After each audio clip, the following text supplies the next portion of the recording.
Hi, I'm Harrington, creator of Depersonalizationrecovery.com. This video is the third installment of a series called the Depersonalization Cure Tips series. The topic of this video is trauma and depersonalization disorder. Trauma is defined simply as any psychic pain that may cause us to dissociate. Now, trauma is different for everyone. People with depersonalization tend to have very highly sensitive personality types. So what constitutes trauma for them is different from a normal person. Being taunted at school might not be that bad for one person, but for another person it could be extremely traumatic and stressful. When these traumatic experiences accumulate over the course of many years, one possible response to this is for our mind to numb ourselves. And this is what depersonalization is.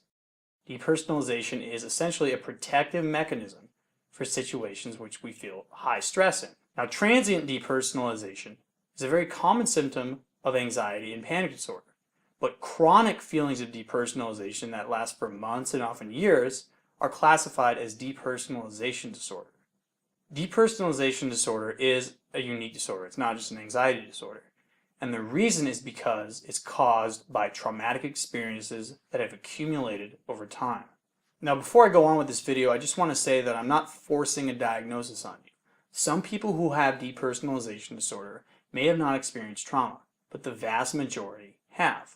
I just want you to be open to the ideas I'm explaining here and take them into consideration. Many people are very resistant to hearing about trauma and past experiences influencing our present moment, even though we know that traumatic memories do affect us very powerfully in the present moment.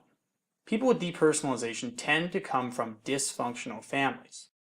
Now, the classic example of a dysfunctional family where the father is physically abusive and there's constant fighting and yelling in the house, that may not actually be what the family looks like of someone who experiences depersonalization. Trauma can be very subtle. Dysfunction can be very subtle and very difficult to see. In fact, I spent hours in my program talking about exactly what a dysfunctional family is, because people from these families don't know what a normal family looks like, and so when they think about their family, they think it's normal. So you have to learn what a dysfunctional family is and how it produces traumatic situations.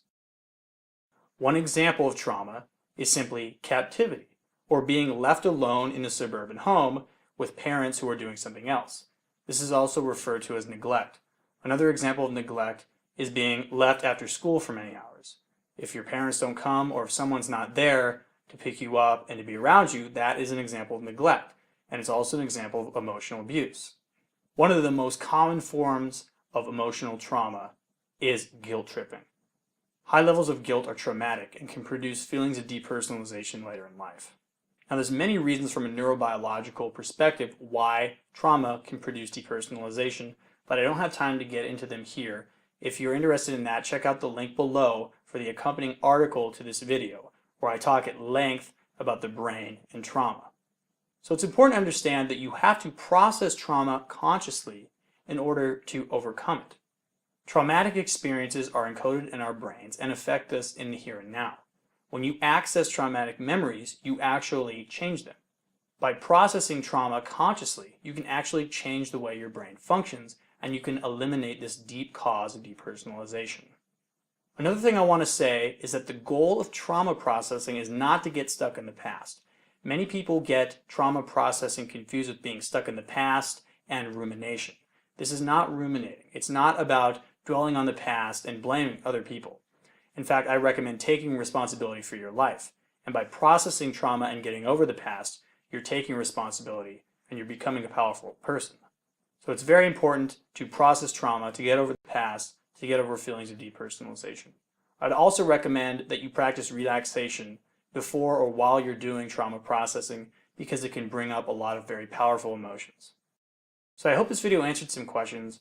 I encourage you to look at the accompanying article on my website, depersonalizationrecovery.com, and check out my other videos and articles.